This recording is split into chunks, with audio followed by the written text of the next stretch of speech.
ঘোষণাপত্রে শুধু জুলাই গণঅভ্যুত্থানের ৩৬ দিনের সময় নয়, বিগত ১৬ বছরের আন্দোলন সংগ্রামের ত্যাগের স্বীকৃতি দাবি করেছেন ১২ দলীয় জোট।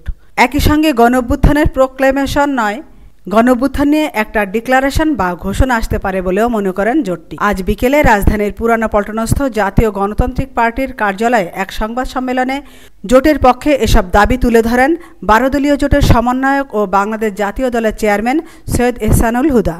লিখিত বক্তব্যে তিনি বলেন, ফ্যাসিবাদ শক্তি অপসারণের জন্য মরণপণ আন্দোলন সংগ্রামে ছিলাম, তাদের প্রতি উপেক্ষা ও উদাসীনতা প্রদর্শন করা হচ্ছে।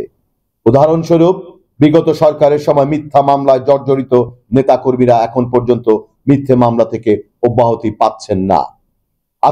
আমরা মনে করি যে এটা ১৫ বছরের ধারাবাহিকতা অবশ্যই থাকতে হবে। শুধু ১৬ দিনের আন্দোলনে একটা সরকারের পতন হয়নি।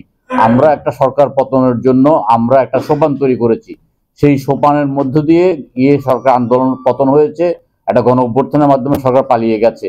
সেক্ষেত্রে বিভিন্ন রাজনৈতিক দল, আমরা যারা ১৫ বছর আন্দোলন করেছি, আমাদের অসংখ্য নেতাকর্মী আহত হয়েছে, নিহত হয়েছে এবং আন্দোলনে আমাদের শতভাগ সম্পৃক্ততা ছিল।